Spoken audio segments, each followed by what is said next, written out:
Hey, it's Drybear, and today I'm going to teach you how to become gold rich in Dragon's Dogma 2, which is a game that allows you to change your vocation at will, respec your characters, and switch up your party. However, the big challenge with that is that you need to have the funds necessary to update and upgrade the gear that you and your party members have. And if you've played more than a few minutes of Dragon's Dogma 2, you probably immediately realized your need for lots and lots of gold. And we'll begin with what is perhaps the most effective method for creating gold wealth in Dragon's Dogma 2, the export of rare fruits. In an act of pseudo-realism, in this game there are 2 or 3 perhaps major regions in the game that provide different fauna and flora and also different produce. The top third of the map is a forested region that has pretty normal real-life fruits and veggies in it, and the middle left and bottom left side of the map is more of a desert region that has different styles of plants, vegetables, and fruits. The grasslands has things like raspberries, grapes, apples, and cranberries, and the desert region has things like figs and quince. Some of these you can buy from vendors that are in towns or peddlers that are walking the roads, and you can also pick them off the ground and off of trees and bushes that you find along the way. And if you were to deal in the trade of these fruits inside of their own region, you would make very, very little money, if not negative money, if you were purchasing them from vendors. And that's because the people of Vermont are pretty used to eating grapes and apples and cranberries and raspberries, and the people of Batal are very used to eating figs and quince. However, if you bring them a fruit that doesn't exist in their normal region, considered a fruit export, they will pay an exorbitant amount for the delicacy of having a foreign region's fruit. Which means that if you take raspberries, grapes, apples, cranberries over to Batal, the vendors will pay handsomely for them, and if you take quinces and figs over to the grasslands, the vendors will pay handsomely for them. However, as these are fruits, they will perish over time. It takes about 3 days for them to ripen and about 2 in-game days for them to rot thereafter. So you have about 5 days to sell them to a vendor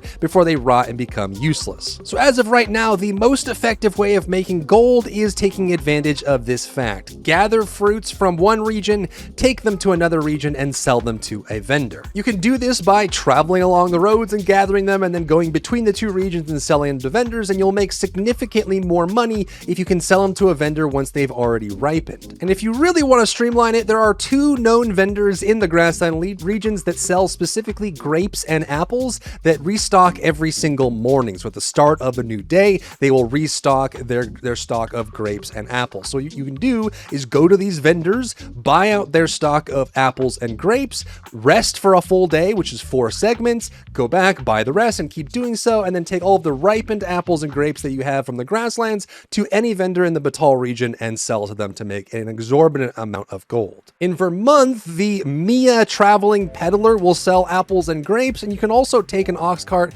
from Vermont Castle to Melv to the apothecary there, which will sell grapes and apples and has a rest spot right outside of his door. So here's an example route. You go to Melv, sit right outside of the apothecary, buy out the 5 apples and 5 grapes, go sit down at the rest spot, rest 4 times to pass a 24-hour period to the next morning when the stock refreshes, buy 5 more, restock, buy 5 more, and after about 3 in-game days, the apples and grapes will start to ripen. Keep in mind that the ripen time and the rot time is somewhat variable, and it matters when you pick it up. So when you acquire the apple or grape or raspberry or quince, it will start a hidden timer on when that will ripen and when it will rot, and it's about on average 3 days for the produce to ripen and 2 more days after that for it to rot, but you'll have some wiggle room on that depending on what random timer it was granted upon acquisition. And what's cool about this is when you place items into your storage at an inn, they do not age at all. I have tested this myself.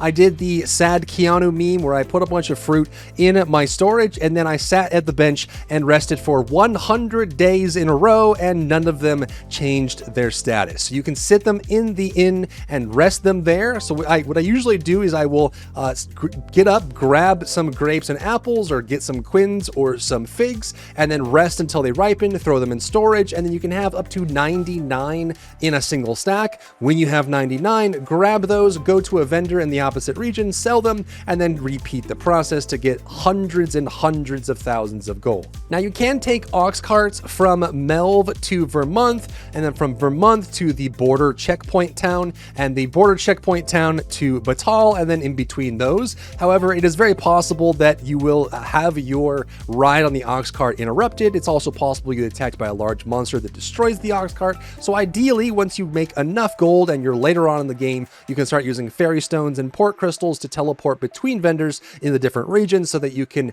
streamline the process of making your gold. But outside of that, you want to keep this in mind as you're traveling around as well. So even if you're not trying to cheese it to get as much gold as you possibly can, you still want to be mindful of the fresh produce you have in your inventory and where your next destination is. If you're traveling from Vermont or Harv all the way down to Batal or the volcanic region, beware of grabbing all of the fresh produce and fruit you can along the way and sell it to those vendors that may pay a high price because you're bringing them an exotic fruit. Now that covers the number one way to make gold in Dragon's Dogma 2. If you're focusing on just making as much as possible, that is the way. But I know there's people out there that just want to play the game, and you actually get a good amount of gold just by playing the game. But let's talk about some optimizations that you can implement to make as much gold as possible while you're out adventuring and having fun. And we'll start with the best items to sell, because you're talking to a certified loot goblin hoarder in games. I like to hold on to every single item. I have piles of rotten things in my stash, which by the way,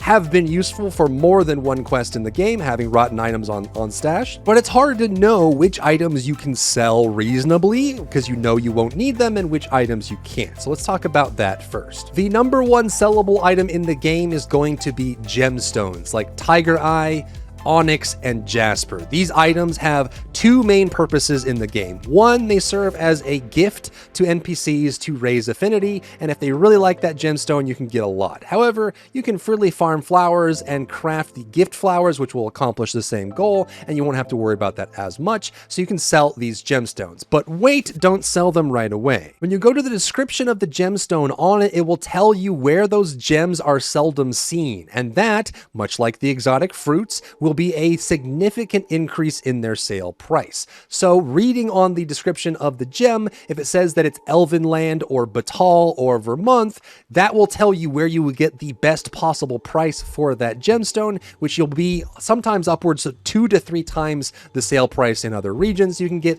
2,000 to 3,000 gold for each gemstone if you sell it in the proper place. There are tons of ways to farm gemstones. None of them are all that consistent. You can find them dropping from monsters. You'll find them in quests and in dungeons and chests, and a lot of the chests that respawn over time in game, the normal chests, the square rectangular chests, those will respawn and will sometimes have gemstones in them, and you can use them that way. And keep in mind, if you're in a bind, you can go to the forgery vendor Ibrahim in the border rest checkpoint town, and he will actually give you about a moderate price for every single gem in the game. It's not maximum, but it's better than default, so if you have no other option, you need some gold quick, you can go and hawk them at his shop there. The next best thing to sell is going to be excess monster materials, and I put preference on the word excess. As you travel, the game will constantly throw monsters and raids and ambushes and culling requests at you, and you will start stockpiling tons and tons of monster materials. However, you don't actually need that many in order to upgrade the gear that you have. So I would say for the cheaper materials, try to have like 8 to 10 on stock and then sell the rest. And for the rarer materials, try to have 4 to 5 on stock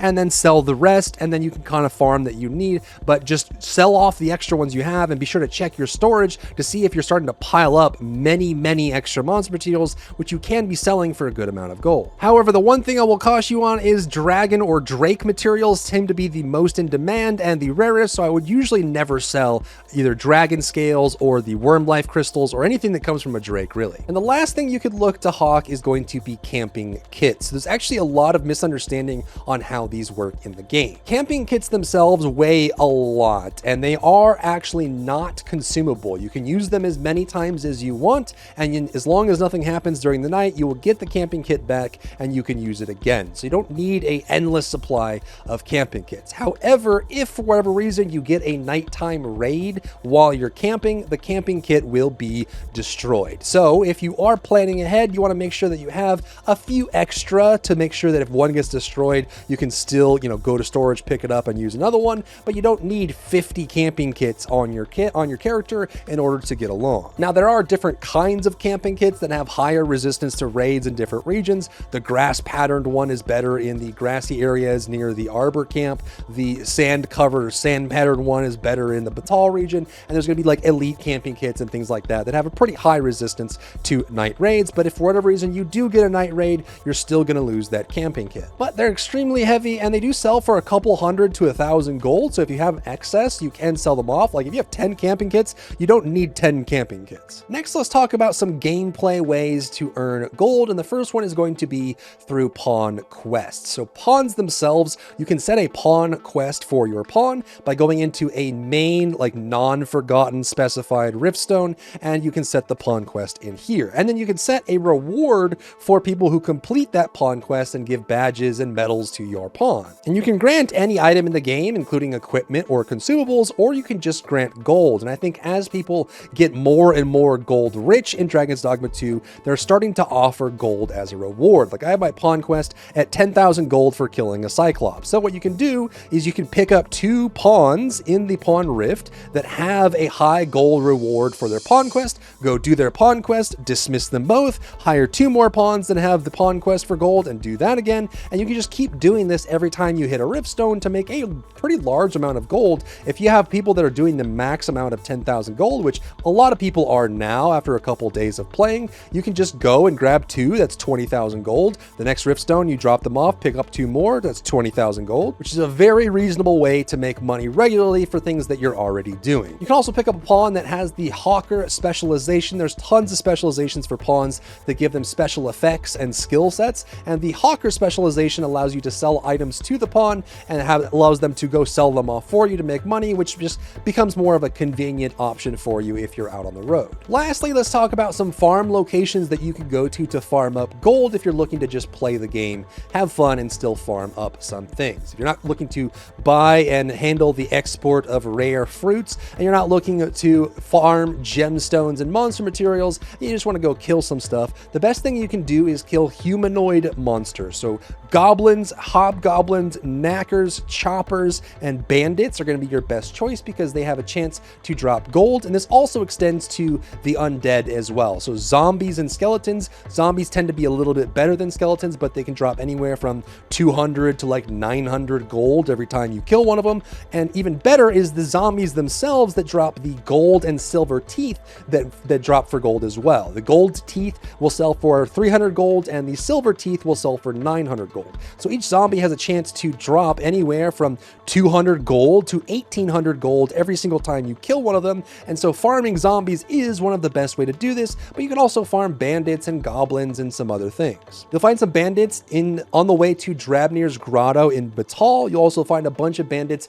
near the northern forested griffin nest. And I also recommend going to the Misty Marsh because it has a lot of undead in it, and usually will have undead all day long, not just at nighttime. So if you go to the Misty Marsh, which is just west of Vermont, but still in the grassland area, head inside and just farm zombies and skeletons, and you'll get a large amount of gold per hour by doing this. A simple route you can do as well is go to all the mines in the first region, Trevo Mine, Derelict Mine, and River's Edge Grotto, and just farm the mining outcrops and sell the ore that you get. You can reset nodes by resting or sleeping at a campfire, and there's also a peddler just outside of the Derelict Mine that you can sell to make even more gold. And that covers all the best methods right now in Dragon's Dogma 2 to farm gold. I hope you walk away as wealthy as you wish to be. If you found value in today's video, leave a like down below, leave a comment for the algorithm to help this video get seen by more people, and don't forget to check out my other channels for other content and other stuff and other things.